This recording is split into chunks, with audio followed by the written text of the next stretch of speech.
me a question from Alan. This whole discussion has been so great. As a New South Wales Health geneticist and representative, we need to do the same sort of project in New South Wales. Yep, comment, as Greg's done up there. My question is, should each state and territory do their own grassroots project or have a national approach? And how do we engage the key policy people in health and government to actually push and to fund this? And he goes on to say, I sense a lot of goodwill and individual motivation, including himself, but hard to get those vital Indigenous genomics projects happening without money and political will on the big scale. And I guess Tiff picked up a little bit on that in her presentation. And whilst there has been money sort of dedicated in this space out of the Futures Fund, part of our big challenge is making sure that an Indigenous perspective gets involved in that. But I don't know, did Greg, did you want to respond to that, or Tiff yourself? You know what, Uncle? I actually think you're the best position to talk about motivating and influencing policy but I know you have a different role which way for today. But you know, I think yeah. I mean, I will say is that it's important if you're going to get you know, develop policy. So policy by definition is a framework for action. That framework for action is sensitive to local or jurisdictional sort of, you know, need and so forth. And the states differ, you know, in the way that they approach healthcare, in how the policies that exist at that state level. That said, I do think that there's definitely a need for a national conversation as well, and for a national sort of sort of a cohesion around these things or what have you. But that shouldn't be at the detriment of local, you know, championed, regionally sort of driven, you know, initiatives as well, you know? Yeah, and I think, well, there's a couple of levels, and we have engaged and encouraged and invited people from Commonwealth Department of Health to participate today in as members, and hopefully some of the teams will be, have been listening to where we go. And I guess there's the other elements to it, and Greg, you might be able to say that Indigenous advisory group to the plan, has that re-met again since March, or is that still active? Yeah, so the community group or the steering committee of the, you know, the academic and health service champions? Yeah, there's about a dozen of you on there. The one that met last year at Sydney, Canberra Airport. Yes. Oh, the other one. Yes, the one that's at the national level. Yeah, definitely. That continues to meet regularly, actually, and it's sort of had a bit of a life aside from the mechanisms that are, you know, that system. And Tiff knows a lot more better and intimately the system that I'm talking about with respect to subcommittees and advisory groups to subcommittees. But it continues to be a space of its own, and Alex is similarly involved in that as well. And Alex is leading a lot of sort of the work, you know, to bring us together, and continues to be sort of, you know, a voice at the table. But yeah, it's still there. It's still active.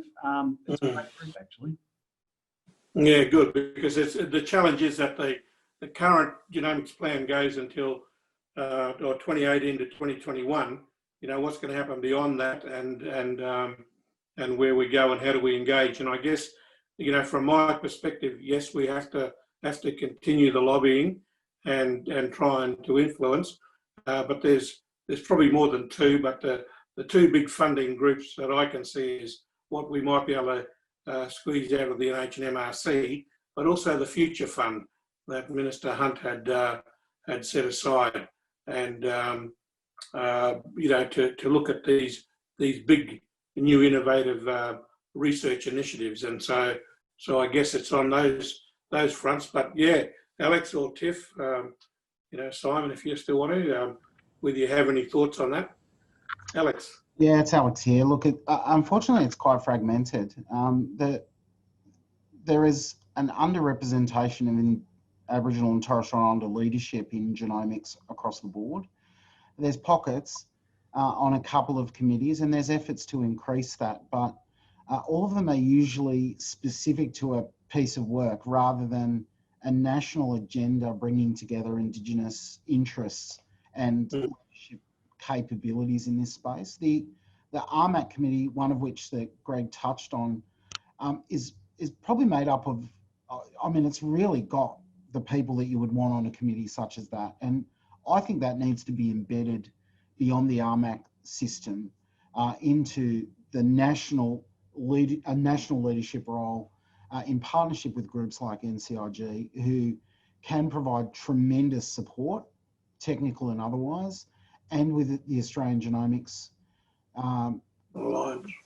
and their connections with the international brethren, and obviously not just being gender inappropriate there. Clearly, we need to be at the forefront of the governance issues around genomics and its development over the next 5 years. I think we need a national agenda.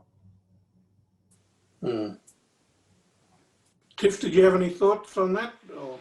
I think, you know, it's Alex and Greg have put it beautifully, and, you know, I can only echo their thoughts. And I think while there is certainly, you know, there's efforts moving in that direction, I think we need to make really, you know, sort of proactive and definitive moves. And I think, you know, as Alex said, that committee, the reference group to the Department of Health and the project reference group is just a fantastic, you know, group of people who can inform both policy and research practice in Australia. Yeah. And Simon, yeah, because I was going to come to you because, you know, is there a role for industry to get involved, and what are sort of the implications of industry getting involved in this space?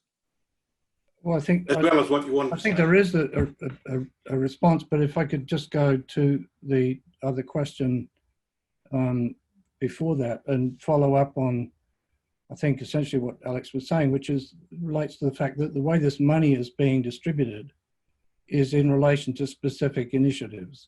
So there might be a childhood cancer initiative or a cardiovascular initiative or whatever, and or a you know, genetic testing, whatever it is. There are a whole series of these rather targeted initiatives, and that rather than having an Indigenous agenda that is separate from those and is, or maybe not different from, but in addition to, there needs to be an infusion into those initiatives. So those initiatives, which is where most of the money is going out, have to be informed by Indigenous leadership.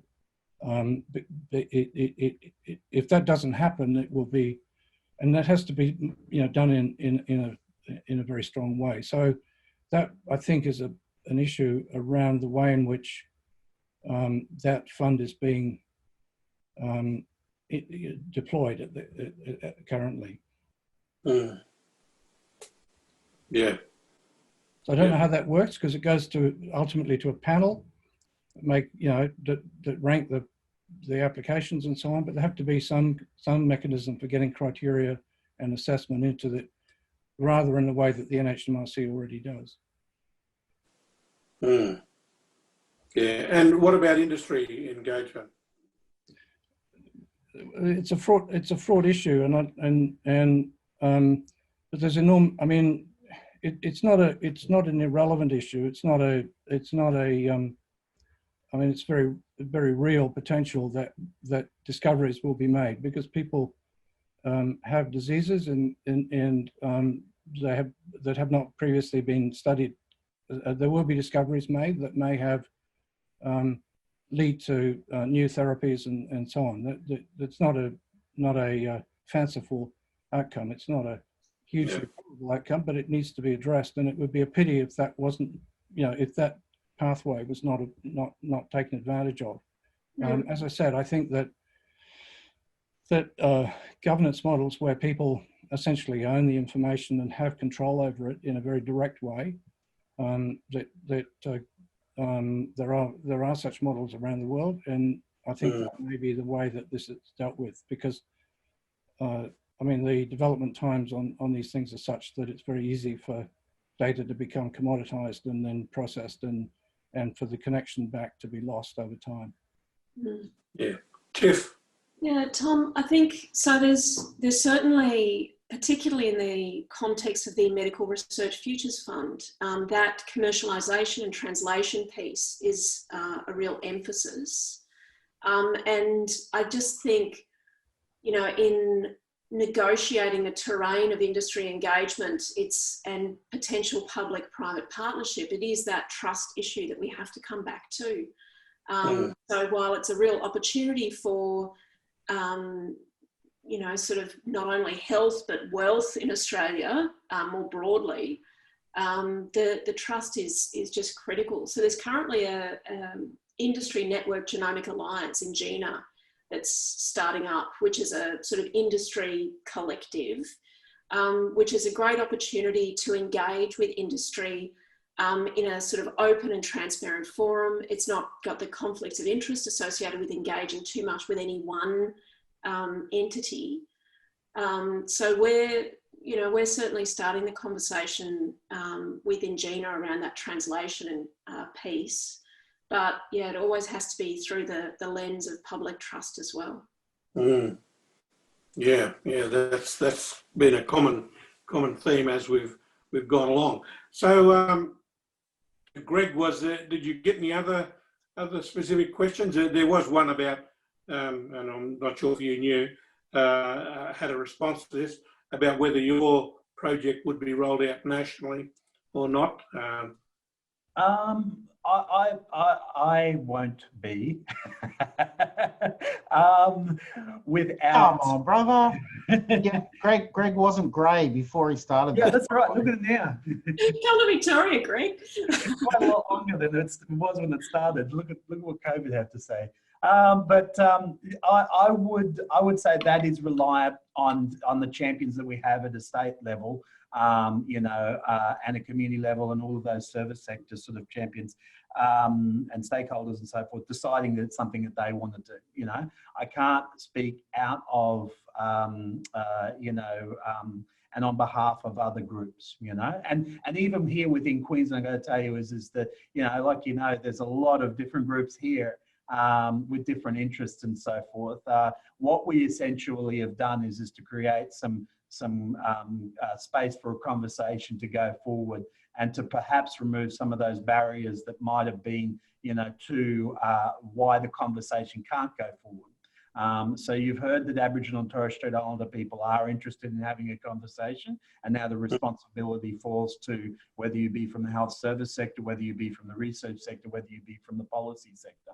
And I think, you know, when you're talking about, I see that people are asking about the idea of, you know, how do you influence the decision makers and so forth, whether it be about money, whether it be about politics or what have you. Well, the reality of it is that dissonance and the responsibility does create some need for change. So, you know, the fact of the matter is it's hard to avoid the fact that people want to be involved and to do things in the face of that actually contravene that voice of people, you know. So, yeah.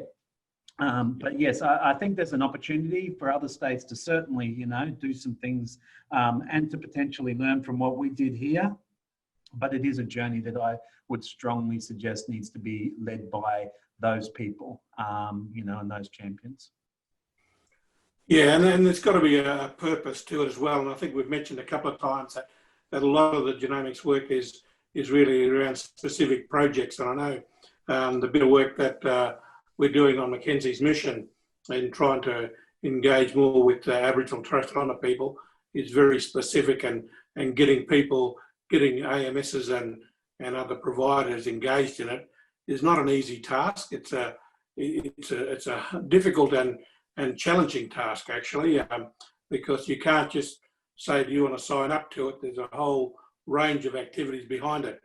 Through Poche Sydney, we're working on a precision medicine project with the Armagin Aboriginal Medical Service out there, and that's only a small cohort of 40 or 50 samples, and yet that takes a lot of time, a lot of effort, and getting people understanding it, and the cost factor to it all. So and I guess that's a little bit why we go towards project specific, because we've got the funding to it, whereas your project was brilliant to be able to have so much, to do such a broad national cover, Queensland-wide coverage is, yeah, I don't think we all can enjoy that in our own states and territories. Mm. Yeah.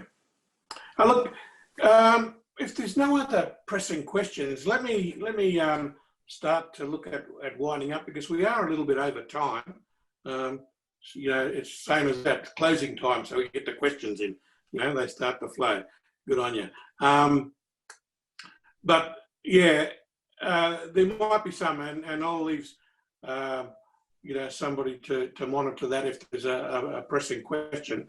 But I'll just reflect back in closing that, you know, we pose a question to the presenters to, you know, what is precision medicine? Will it benefit Aboriginal and Torres Strait Islander people? What are the next steps? And I guess the third part is, how do we make sure that as Indigenous peoples, and we're only a small cohort of the 370 million Indigenous peoples around the world, what sort of role do we play? Because you saw on the graphs there that, you know, Anglo populations are very well represented, but when you start to get down to minority and Indigenous populations, very limited representation in the overall project. So I guess from our perspective, that's you know, what we'd be really keen on doing, and as part of that, I think, you know, a couple of things that came out in the presentations. You know, one was that genomics isn't a silver bullet. It's not going to be able to you know, address every you know, condition that we as a population group or an Indigenous population group have, and that it's not the genes themselves, it's the variance to those genes, and so that then brings in those environmental factors, the determinants that might impact on whether we you know, and on what sort of conditions. There are some current issues or chronic conditions that we are overrepresented in as Aboriginal and Torres Strait Islander people. Alex mentioned diabetes, and you know, we know that cancers are a real big one, and we can see that there's likely to be some advancements in cancers as we get down to some really precision activity. I think we can, as an Indigenous population in Australia, who have had you know, the isolation in some of our communities for tens of thousands of years. You know, there might be something in our genetics that can help the world. I know that, you know, I mentioned Poche. They also fund the Melanoma Institute of Australia, and have put a lot of money into that. And in speaking to one of the professors here, saying that, you know, one of the real interesting challenges is that in Australia, Aboriginal and Torres Strait Islander people don't get melanomas on the palms of our hands and soles of our feet, whereas in coloured populations around the world, that is a condition. So what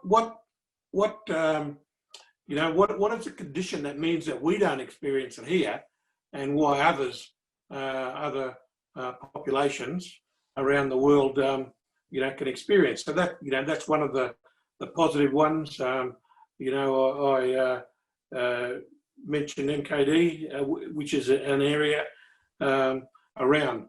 You know, Alex, I know, works on you know, with Mark Wenetong and others on epigenetics and those sort of impacts of environmental impacts, which are really important. I think one of the common themes that came across was around trust and confidence, and about governance and I guess sovereignty of data. And so there's some of the big issues that are still questions that have to be answered, and things that we can't really put aside. Thanks, Greg, for sharing the IAXIS ethics guidelines. You know, that's going to be worth a good read for all of us, and to see how that impacts on the way we go about our business. We are really at the forefront of this whole movement, and it's great that we're starting to get involved. I say we're at the forefront, but it's been going on for a number of years, so we still have a bit a bit of work to do, you know, in this space. But you know, we're getting down to some, I guess, real challenging times. We'd like to be able to see, and hopefully the discussion today, and what we will produce is what we call a Poche Opinion, and that's really, we've got the recording, but some of the key messages that came out of the presentations, we'll put that together as a bit of a policy direction paper, and we do this after each of the Poche Key Thinkers forums, and then we share them with governments. Sometimes they're welcome, sometimes they're shelved. But you know, the key thing is that at least we as researchers, practitioners, interested parties can get together and try and influence change into the future. So it'll take us 3 or 4 weeks to pull this opinion piece together, but we will do it. We will circulate the link to the recording of today's session. We will pull together the list of comments that were out there, and if there's any we weren't able to address that have you know, some substance to them, we will and I shouldn't say substance in a way that's derogatory, but it's more that needs a substantial response. We'll pull that together and make sure we share it. One of the things that you know, we had over 200 people registered. We maxed out at around about 120, 130 people online, which is absolutely fantastic for this session. I know that we've probably lost a few because we're over time, but you know, I think it's important to get this very complex and new discipline try to be explained to all the parties who are involved. So can I conclude by thanking our presenters, Tiff, Alex, Simon, Greg and Daniel in absentia on his video. You know, your collective brains trust is just so awe-inspiring. You know, what your knowledge, and you're at the forefront, and you're really collaborative. That's what I love about it, you know. And we work together, and we're interested in the betterment of society, and so are very keen. Can I thank Abby and her small team of herself for pulling this together, and Abby will make sure that we get it all happening. But no, she had support from Natalie on some of the IT questions around there. But look, from the Poche Indigenous Health Network, we thank all the presenters. We thank all of you guys who are online, guys being generic, male and female, and you know, who've got an interest in this area. Let's make sure we don't let it stop here. There's already been a sharing of some of the contact details. You know, for people, and we might even do a follow-up to this to see if we can maybe develop a database of all the participants on the conference, and check whether you're willing to share your contact details, and if so, we'll share them with mainly the participants, because we are into collaboration, we are into trying to influence, and yeah. So you know, as I mentioned, thank you all, one and all, and again, Tiff, Alex, Greg, Simon, thanks for your time and effort in these presentations. And with that, I'll sign off. Stay healthy, cross those borders when you're allowed to, but make sure you still practice safe health. Okay, thanks folks. See you then.